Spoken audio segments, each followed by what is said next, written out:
Gente, boa noite, boa noite, boa noite, boa noite.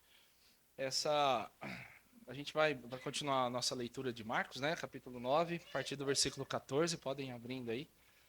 Essa semana eu tive uma missão difícil. Eu e o Luca, nós tivemos uma missão difícil. Para ele foi mais difícil do que a minha, mas confesso que eu também não sou muito fã. A gente tinha que fazer exame de sangue.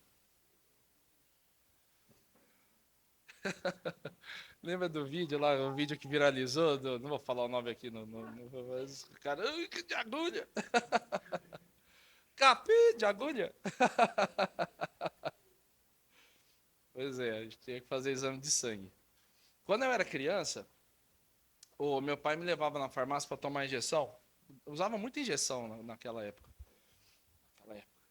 E aí meu pai falava assim, ó, dava no bumbum, né? E aí eles virei e o farmacêutico, eles falavam assim, ó, é sem agulha, Vinícius, é sem agulha que vai fazer. Aí eles tiravam a agulha e mostravam para mim a injeção sem agulha. E eu falava, sem agulha, papai, sem agulha. Então, daí eu deixava fazer sem agulha, aí ele mostrava depois sem agulha, sem agulha. Não vou nem discutir os métodos, mas era isso que tinha na época. E eu não tive coragem de falar pro Luca que era sem agulha. A minha consciência cristã não permitiu isso. Mas na sexta de manhã a gente tinha que fazer o exame de sangue. Aí tem que fazer o jejum, né, tal.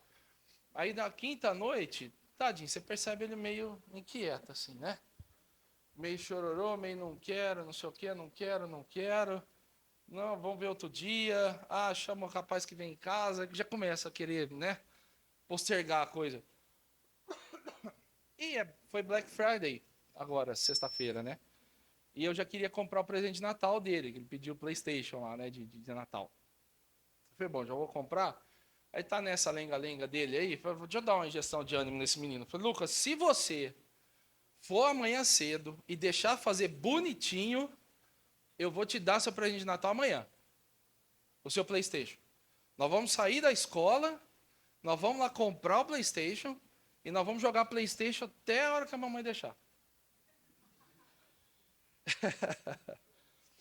E aí eu tava professor, já tava meio de olho no tal do videogame para comprar, porque pegando mais barato mesmo. Em outubro ele tava 3.990 esse videogame. Aí na Black Friday eu fui comprar, tava um pressão, tava de 4.800 por 3.990. Imperdível, cara, tive que comprar. Black Friday é muito bom, cara. Você pega cada pressão bom.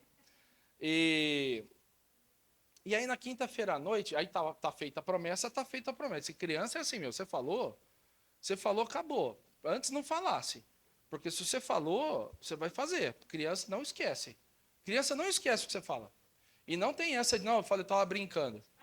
Não tem essa. Às vezes eu tô jogando futebol com o Luca, tudo tem a ver com o que a gente vai conversar. Às vezes eu tô jogando futebol com o Luca, e ele tá chutando meio monte, vai, Luca, papai vai te dar R$ 10 cada gol que você fizer. O chute dele aumenta a potência, mas o papai também começa a defender. E ele não esquece, cara. Se ele ganhou R$ 20 no campinho, ele ganhou os R$ 20. Ele quer os R$ 20. Ele não esquece. Às vezes eu esqueço. Aí, quando vai falar de dinheiro, ele fala assim: aqueles 20 do campinho, mais esses 10, é isso aí. E aí ele, como eu prometi, né, na quinta-feira ele continuou meio chororô, mas não, vamos fazer porque o PlayStation é uma baita recompensa, né? Sabe aquele presente que você compra pro seu filho, mas você tá muito mal intencionado? Porque a gente quer muito jogar o PlayStation. E. Tô mentindo, Camila? Ou só eu que sou assim? Hã? E aí na quinta-feira, quando a gente foi dormir, cara, a gente fez a oração que a gente faz, né, tal. Aí boa noite, foi dormir. Daí a pouco a gente percebe, menino inquieto, inquieto, inquieto, inquieto. Falei, o que foi, Luca? Ele, ó, você sabe, tadinho. Aí eu deitei na cama com ele, deitei lá, aí abracei ele. Falei, Luca, quando é assim, a gente tem que orar, pedir pra Deus, não sei o quê. Foi, eu vou pedir pra Deus pra não fazer o exame. Você pode pedir, Luca. Peça que seu coração mandar, cara. Mas assim, Deus é soberano. O exame vai rolar, cara.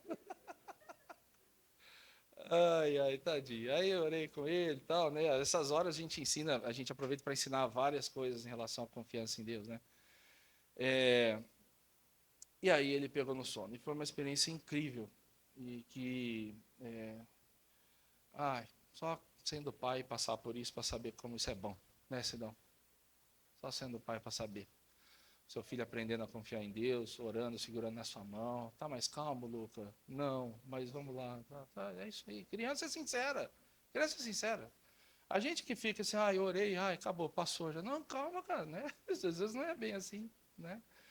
Estou contando tudo isso porque Pedro, Tiago e João tiveram uma experiência fantástica com Jesus lá no alto do monte, na transfiguração. Só que quando eles desceram junto com Jesus, lá no pé do monte, voltaram lá para a cidade, estava rolando uma coisa assim que, caramba, como o ser humano, como a gente tem dificuldade para confiar em Deus. Como a gente tem essa dificuldade? Como parece que o nosso chip de pecado, ele foi, ele está setado para não confiar em Deus. Aliás, não só parece, mas é assim mesmo, né? O pecado nosso, a nossa condição de pecador, não nos permite, parece, confiar em Deus. Aliás, nos afasta de Deus. E nós até tentamos, gente, mas às vezes a gente fica patinando nessa tentativa.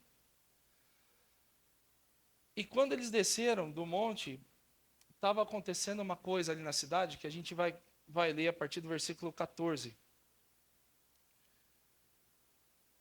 Do capítulo 9 de Marcos.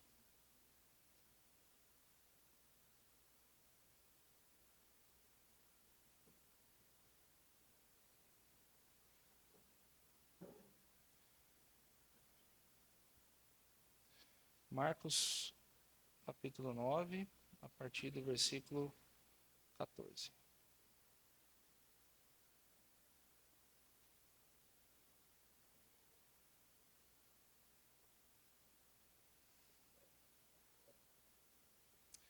Diz assim: quando chegaram aonde estavam os outros discípulos, lembra? Jesus estava com 3, né? Os outros 9 tinham ficado lá na cidade. Quando chegaram onde estavam os outros discípulos, viram uma grande multidão ao redor deles e os mestres da lei discutindo com eles. Logo que todo o povo viu Jesus, ficou muito surpreso e correu para saudá-lo. Perguntou Jesus: o que vocês estão discutindo?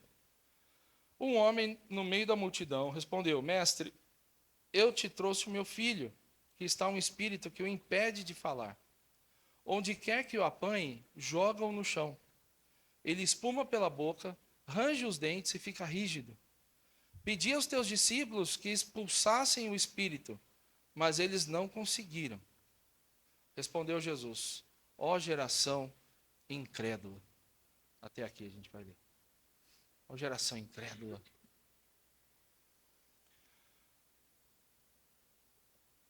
Um encontro um pouco desastrado ali entre os discípulos e a família do menino que sofria, menino endemoniado. Já depois a gente vai ler no texto que desde a infância, desde pequeno, sofria com isso, né? E os pais procuraram por Jesus para levar o menino para ser curado, porque a fama de Jesus já se estendia pelos arredores. E eles levaram o menino para Jesus para que Jesus o curasse. Para ver se alguém conseguia fazer alguma coisa. Porque eu imagino assim, eu sou pai, cara. Eu imagino o desespero assim daquela família com um menino com um problema que ninguém consegue dar solução. Ninguém consegue dar solução para aquele problema dele. E eu imagino que eles já deviam ter procurado assim ajuda em tudo quanto era lugar, cara. Tudo quanto era lugar. Mas não conseguiram. E aí ouviram falar de um certo homem que estava expulsando espíritos maus, expulsando demônios. E eles foram levar o seu filho para esse homem chamado Jesus dar conta desse recado. Só que quando eles chegaram, Jesus não estava. Nem Jesus e nem 3 dos discípulos. Mas tinham 9 lá. E eu imagino que eles olharam e disseram assim: ué, tem 9 aí. Vocês andaram com Jesus, não andaram? Eu sei que lá no capítulo 6, vocês andaram, lá de Marcos, vocês andaram expulsando os demônios por aí. Não foi isso que ele falou, mas a gente sabe disso. Vocês andaram expulsando os demônios aí na comissão que Jesus fez para vocês, não foi? Então, meu filho está aí. O que vocês acham de tentar ajudar? E eu imagino aqueles 9 discípulos reunidos, tentando ajudar, tentando expulsar aquele demônio. Só que chegou o pessoal da oposição, ficou sabendo também, o pessoal dos mestres da lei. Aqueles que detestavam o Senhor Jesus e detestavam tudo que era ao redor do nome de Jesus. Os mestres da lei. E aí eu fico imaginando o absurdo. Os mestres da lei, aqueles que falavam a respeito de Deus, aqueles que deviam ensinar o povo e proteger o povo a respeito das leis de Deus, eles em volta vendo a cena e discutindo com os discípulos ao invés de tentar ajudar o menino ali de alguma forma. Porque se são os mestres da lei de Deus, por que não tenta ajudar? Porque de fato não era essa a intenção deles. O que eles queriam era desmoralizar os discípulos, porque dessa forma desmoralizariam quem? Quem? Jesus. E posso falar uma coisa? Eles estavam conseguindo. Eles estavam conseguindo desmoralizar Jesus perante todos, porque os discípulos não estavam dando conta de fazer aquilo que se esperava deles. Vocês já pensaram no quanto isso é sério, gente? Já pensaram no quanto isso é sério? O nome do Senhor Jesus sendo desmoralizado, porque aqueles que seguem Jesus não estão dando conta de fazer aquilo que deveriam fazer. E parece uma conversa distante de nós, mas Paulo no capítulo 3 para os romanos, ele fala assim, que os gentios, eles estão falando mal do nome de Jesus por conta de vocês que são de Deus. Ali ele fala para os judeus, mas a gente pode aplicar para nós. Porque aqueles que andavam com Jesus não davam conta de fazer aquilo que se esperava deles.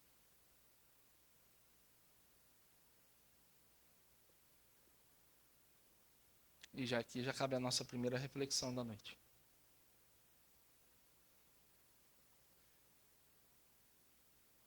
Gente, é muito bom falar que nós somos de Cristo. É muito bom mesmo.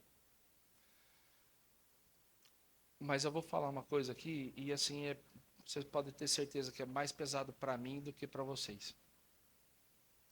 Antes de falar do nome de Cristo, antes de sair proclamando, porque também está na moda, né? Sabe, está na moda, botar nos stories lá. Cara, eu não consigo entender. Assim, a pessoa está aqui louvando e eu estou aqui fazendo o melhor ângulo para postar. Ai, bem. Nossa, eu tenho uma preguiça disso aí. Às vezes a pessoa está orando e se derramando em lágrimas ali, e aí, pá, você já até duvida daquela lágrima. Será que é mesmo? Ou será que queria postar? Queria mostrar? Assim, é porque também a gente é tão descrente de internet, que a internet o povo só entra para ser enganado, né? É tão uma mentira aquilo lá, tudo. Tem uma preguiça disso. Mas assim, antes de falar de Deus, dá uma olhadinha se está tudo em ordem na sua casa, se está tudo em ordem no seu trabalho, se não, assim, ó, tem gente que usa o mesmo computador para falar de Deus, para entrar em sites que não deveria no trabalho. O mesmo computador para trabalhar, né? É o que eu digo assim. Sabe, a carteira lá onde você pica, está tudo atrasado o seu cartão, você não chega no horário, você falta à toa. Sabe aquele pai que chega em casa brigando com todo mundo? Briga com todo mundo. Ninguém sabe por quê. Chega estressado do trabalho, chega, briga. Aí na hora de jantar, junta todo mundo, vamos orar, agradecer. É isso mesmo que você quer ensinar para suas crianças, para sua família?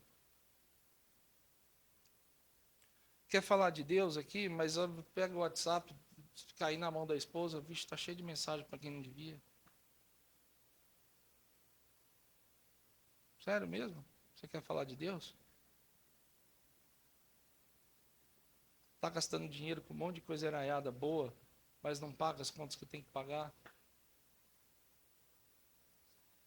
Sabe, gente, no trabalho, quer juntar para fazer o pessoal fazer oração, mas primeiro entrega os seus trabalhos, você tem que entregar no prazo certinho, sem ficar enrolando.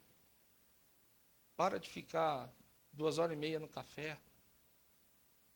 Depois você junta o pessoal e vamos falar de Deus, cara. Sabe por quê? Se for para levar uma vida assim, mais ou menos, então não fala de Deus não, cara. Fala não. É melhor não falar. Sério mesmo. Não fala não. Porque as pessoas vão falar mal de Deus, vão falar mal de Jesus, por minha causa e por sua causa.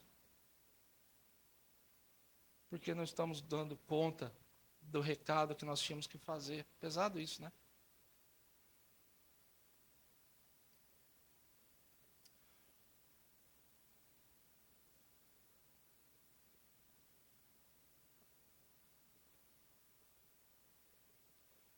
Quando eu estava na faculdade, no terceiro ano a gente fazia uma clínica lá de extração de dentes, né? Clínica de cirurgia. Estava aprendendo a tirar dente. E... Nossa, tinha uns difíceis, viu, Carlinhos? Tinha uns dentes que não saía, cara. Suava e balançava para lá e para cá e não saía. E não saía. E aí, uma hora você tem que chamar o professor, né? Cara, o professor vinha, ele sentava, ele nem olhava para o paciente, ele fazia assim, ó, olhando para sua cara, assim, ele fazia assim, ó, saiu o dente.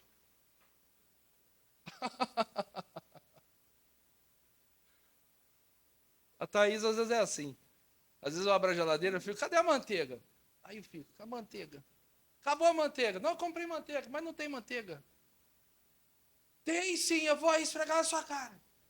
Mentira, não fala assim, não fala assim. Eu falei, não tem manteiga. Aí vem a Thaís. Ela abre a geladeira, ela nem olha para dentro da geladeira. Ela olha para minha cara, pega a manteiga, tá aqui sua manteiga. Eu imagino os discípulos vendo como eu vi o meu professor chegando quando Jesus foi chegando. Versículo 15. Logo que todo o povo viu Jesus, ficou muito surpreso e correu para saudá-lo. A chegada de Jesus foi muito bem-vinda, tanto pelos discípulos quanto por todos que estavam ali. E aí Jesus perguntou, o que é que vocês estão discutindo aí? Não é que Jesus não sabia o que estava acontecendo, é claro que ele sabia o que estava acontecendo. Mas sabe quando você pergunta para o seu filho, o que você fez, filho? Você sabe o que ele já sabe o que ele fez, só que você quer ouvir dele o que foi que ele fez? O que está acontecendo aí? Foi isso. E aí o pai explicou, mestre, eu trouxe o meu filho, mas eu trouxe para o senhor curar. Só que os seus discípulos estavam aqui, eu achei que eles pudessem, de repente. E aí Jesus responde, geração incrédula, geração sem fé. Sem fé aos discípulos, sem fé aos mestres da lei, sem fé à família, sem fé ao povo em geral. Sem fé. Nem um grãozinho de mostarda. Que imagem triste. Nem parecia o mesmo povo. Jesus está falando para o seu, ele está no meio do seu povo. Do seu povo. O povo que, de maneira grandiosa, tinha e ainda tem a história do Êxodo, por exemplo, de como Moisés salvou aquele povo de uma forma incrível, miraculosa. O milagre enorme que Deus fez por aquele povo. Abriu o mar diante deles, fechou em cima dos inimigos, conduziu esse povo com sombra e água fresca e nuvem de calor à noite, conduziu a Pandeló até a sua terra prometida. Nem parecia o mesmo povo. Nem parecia o mesmo povo de Josué e a conquista de Jericó, quando eles deram as 7 voltas em volta de Jericó e bradaram, e os muros de Jericó caíram, e Deus entregou Jericó na mão deles. Pela fé. Você já pensou se Josué tivesse dito assim para Deus, Deus, o que tem a ver das 7 voltas em volta de Jericó? Às vezes a gente, se fosse um de nós, a gente ia falar isso aí. O que tem a ver das 7 voltas, hein? A última volta ficar tocando trombeta. O que tem a ver isso aí? Nem parecia. Gente, o Josué, cara, nem parecia o povo do Josué, que o Josué no meio da batalha, não ia dar tempo no dia de acabar com tudo. Olha que loucura que Josué fez, ele virou para o sol e falou assim, ô sol, fica aí mais um pouco. Ô lua, fica aí mais um pouco, porque nós vamos acabar isso aqui hoje. Lembra dessa história? Aguenta aí, sol. Para o sol, para a lua, fica aí. Porque é hoje que a gente vai acabar isso aqui. E venceram a batalha. Nem parece o mesmo povo. E Jesus está olhando e dizendo que não tem fé mais. O povo que viu Davi convidando Golias. Vem cá, Golias. O que você está falando aí? Golias, fica na sua. Você está falando aí, eu vou com você, eu vou para cima de você, eu não tenho espada, não preciso de nada não, eu vou em nome do Deus de Israel. É esse povo. Mas nem parece mais.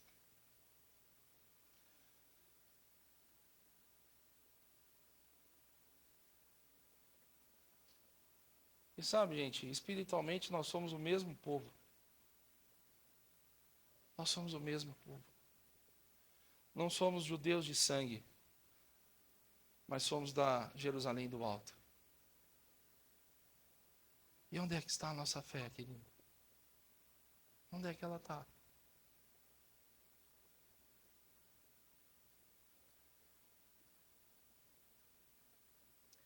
Israel vem de Jacó, que teve seu nome transformado. Porque numa noite de batalha intensa, ele não deixou que Jesus fosse embora, enquanto não recebesse a bênção. Numa noite intensa de batalha, o Senhor não vai sair daqui, porque o meu nome é Jacó, eu sou enganador, mas eu preciso mudar, a minha vida precisa mudar, o meu nome precisa mudar, o Senhor não vai embora, enquanto o Senhor não me der a bênção.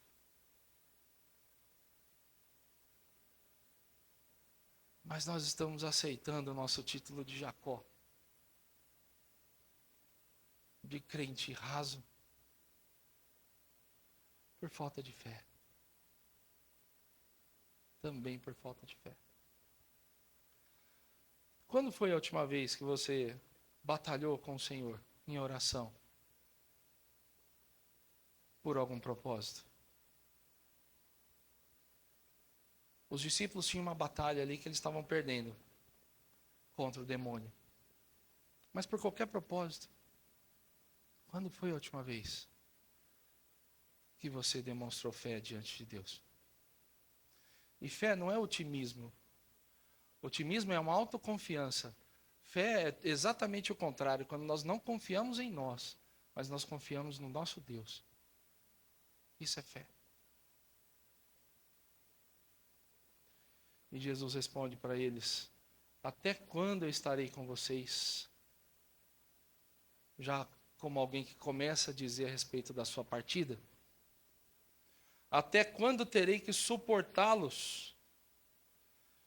Eu fico imaginando Jesus no meio disso. O Deus Santo, Santo, Santo. Que criou todas as coisas e criou Israel. Porque Israel é um povo que não existiria.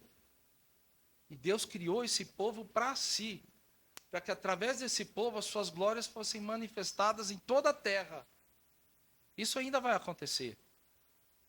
Mas nunca devia ter parado de acontecer. E no meio desse povo, Jesus olha e vê uma nação, um deserto de fé.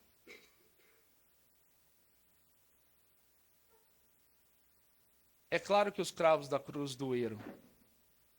Mas eu imagino que deve ter doído muito mais ver o que o pecado e a falta de fé fez no povo.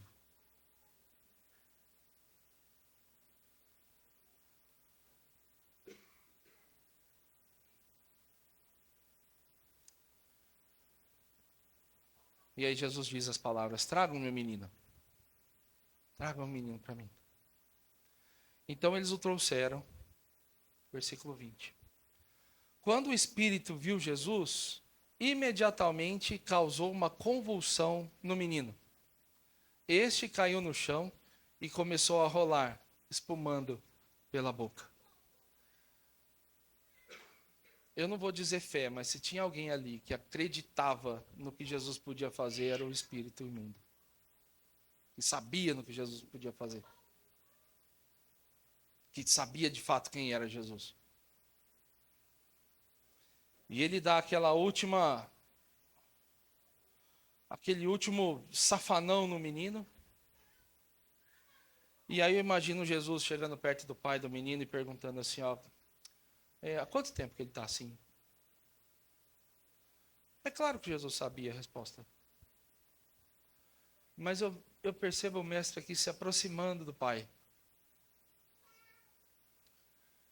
Iniciando um diálogo com o pai. Quanto tempo faz que ele está assim?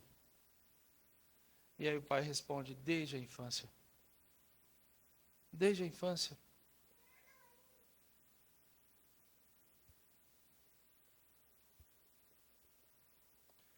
Muitas vezes esse espírito tem lançado no fogo e na água para matá-lo. Mas se podes fazer alguma coisa, tem compaixão de nós e ajuda-nos. Já pensou, desde a infância, eu não sei quantos anos tinha esse menino, mas assim, quando ele fala desde a infância, deve ter algum tempo aí. Alguns aninhos. Desde a infância você presenciar o seu filho sendo maltratado, com crises de epilepsia causadas por um demônio. Não estou dizendo que epilepsia é causada por demônio, mas a desse menino era, porque está escrito assim na Bíblia. Entenderam a diferença? Tá bom? Está escrito assim na Bíblia. Presenciando o espírito tentando matar seu filho. Imagina se você tem paz. Quando o nosso filho tem febre uma noite, você já não dorme. Por uma coisa que assim, ó, se alguém está fazendo mal contra o seu filho, você protege, mas um demônio, como que você faz? De que lado ele vem? Que hora que vai? Você não tem paz de deixar seu filho brincar tranquilo. Imagina a vida dessa família, que sofrimento. Que transtorno. Anos assim. E aí o homem fala para Jesus, mas se o senhor pode fazer alguma coisa, tem compaixão de nós e ajuda-nos. E aí Jesus responde para eles, se podes? Se podes? Lembra do leproso? O leproso falou assim para Jesus, senhor, se o senhor quiser, o senhor pode me purificar. Na questão se pode ou não, o senhor pode. Mas se o senhor quer, se o senhor quiser, o senhor pode me purificar. E aí Jesus toca nele e fala, levanta, fica limpo. Mas esse não, se podes? E aí Jesus responde, tudo é possível àquele que crê. Sabe o que eu imagino? Sério, eu imagino Jesus pegando esse homem pelo braço, assim, e olhando bem firme nos olhos dele. E dizendo assim, ó, você está perguntando se eu posso? Não é essa a pergunta não é se eu posso, a pergunta é, você crê? Você crê? Porque se você crê, tudo pode. Não é comigo a coisa, é com você. A descrença sempre foi uma barreira que a gente tem que quebrar.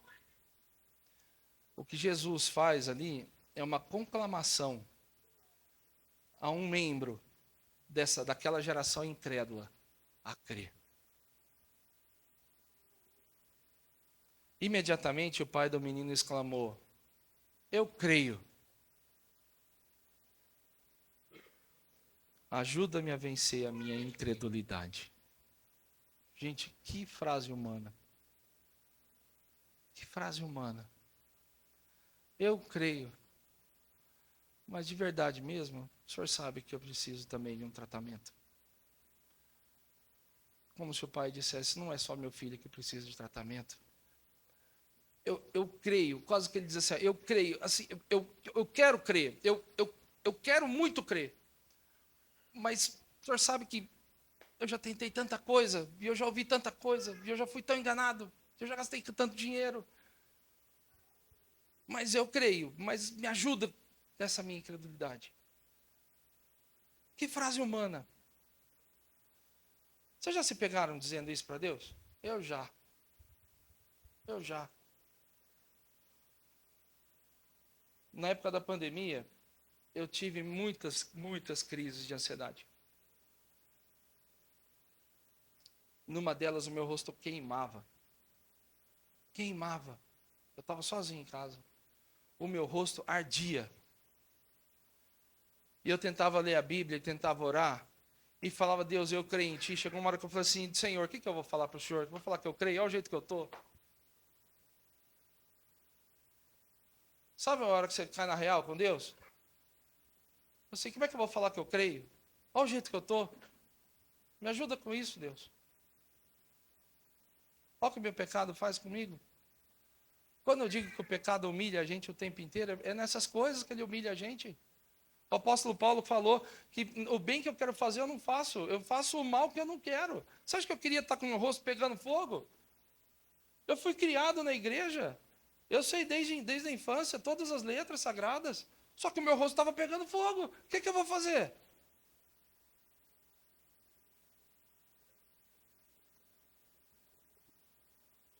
Me ajuda a vencer a minha incredulidade. O homem levou seu filho para se tratar com Jesus, mas ele descobriu que ele também precisava se tratar. E toda aquela geração precisava de tratamento. E embora a sua fé fosse deficiente, ainda assim ele cria que só Jesus poderia salvar o seu filho. Quando Jesus viu que uma multidão estava se ajuntando, ele repreendeu o espírito imundo, dizendo, espírito mudo e surdo. Não que o espírito fosse mudo e surdo, mas era isso que ele causava no menino. Espírito mudo e surdo, eu ordeno que o deixe. Aí o pai ficou olhando assim. Ordeno que o deixe. E aí Jesus completa a frase. E nunca mais entre nele. E aqui Jesus resolveu o problema do menino. Não apenas deixado, mas nunca mais aquele demônio entraria nele. Sabe, querido, um dia, a gente ouviu essa frase de Jesus. Não a respeito dos demônios, mas a respeito da nossa salvação. Uma vez, Deus olhou para nós e, através do sangue de Cristo, Ele disse para mim e para você, você está perdoado. E nunca mais, a condenação vai passar perto de você. Você que era escravo do pecado, você é livre da escravidão do pecado. E nunca mais você vai ser escravo do pecado. Nunca mais. Porque quando Ele nos salvou, foi de uma vez por todas. Nunca mais. Não fizemos nada pela nossa salvação. Não há nada que possamos fazer para perdê-la. Nunca mais seremos condenados. Nunca mais seremos escravizados pelo pecado.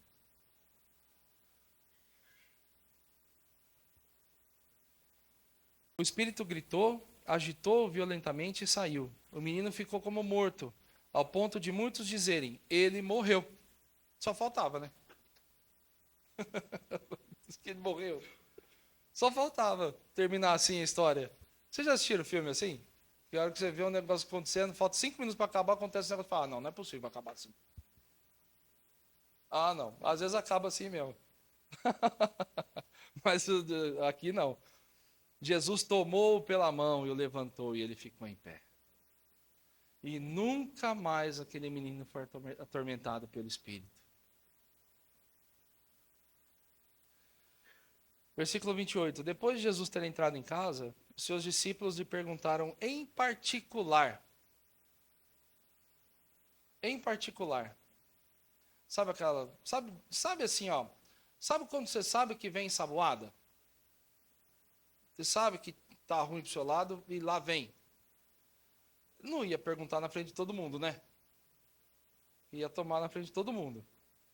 Então deixa eu chegar em casa, porque eles entenderam muito bem aquela geração incrédula. Eles estavam no meio dessa geração incrédula, dessa expressão. E quando chegou em casa, em particular, eles perguntaram: por que não conseguimos expulsá-lo? E ele respondeu: essa espécie só sai pela oração e pelo jejum. Jesus não tá dando uma receita de como se expulsa demônios, né? Ele só está dizendo o seguinte: é pela fé que vocês vão mover no sobrenatural. Mas a de vocês está muito sem desenvolvimento ainda. É pela oração e pelo jejum que vocês vão desenvolver a fé de vocês. Foi por falta de fé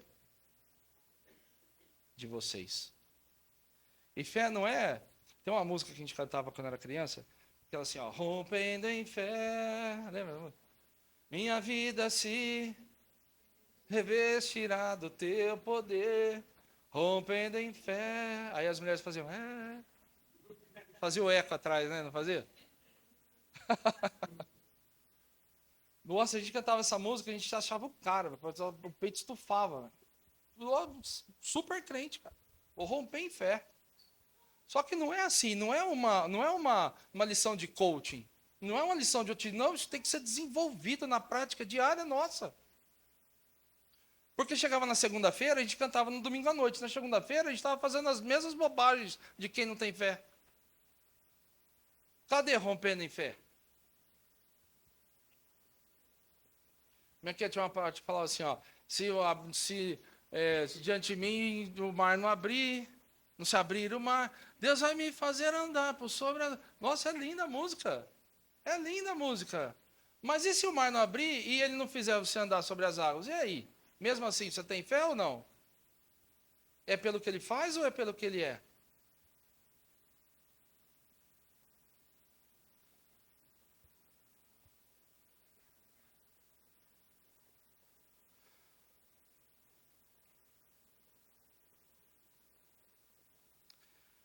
Eles saíram daquele lugar e atravessaram a Galileia. Jesus não queria que ninguém soubesse onde eles estavam, porque estava ensinando os seus discípulos. E lhes dizia: o filho do homem está para ser entregue nas mãos dos homens. Eles o matarão e 3 dias depois ele ressuscitará. Olha lá, ele está continuando, mas um papo que ele começou lá no meio de todo mundo, né? Quando ele fala assim, ó, até quando estarei com vocês? Daí agora ele começa a falar outras coisas, né? O filho do homem vai ser entregue nas mãos dos homens, eles o matarão e 3 dias depois ele ressuscitará. Mas eles não entendiam o que ele queria dizer. E esse final é muito engraçado, porque é a nossa cara. Eles não entendiam o que Jesus queria dizer e tinham receio de perguntar.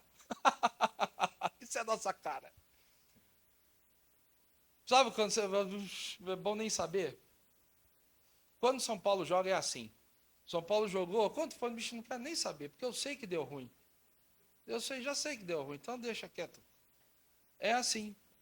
Lá vem notícia ruim, não pergunta não, porque começou esse papo de que vai embora, de que 3 dias, depois vai e volta. Deixa ele falando por enquanto, não pergunta não. Mas uma das coisas que Jesus queria dizer aqui para eles é: não estarei com vocês para sempre, vocês aqui, né, fisicamente. Vocês precisam desenvolver a sua fé.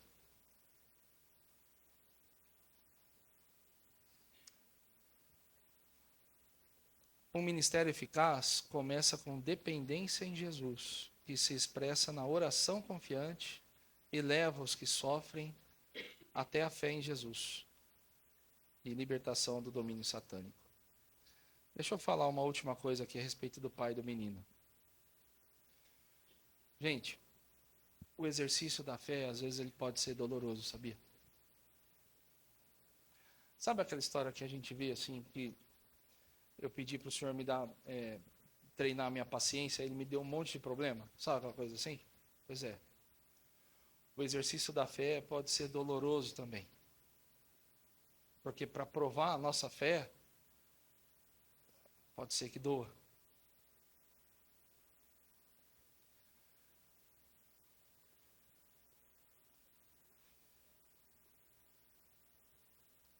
Na sexta de manhã eu fui com o Luca fazer o exame de sangue. E eu também tinha que fazer. E aí ele, tadinho, ele pediu para que eu fosse primeiro. E eu fiz. E na hora da picadinha eu fiquei olhando para ele e falei, Luca, tá vendo? Não dói nada. Não vai sentir nada. É só uma picadinha. É só uma picadinha. Depois não sente mais nada. Tá vendo aqui? Tá colhendo o sangue do papai. O papai não está sentindo nada. E aí foi a vez dele. Ele sentou na mesa. Estendeu aquele bracinho gordo dele.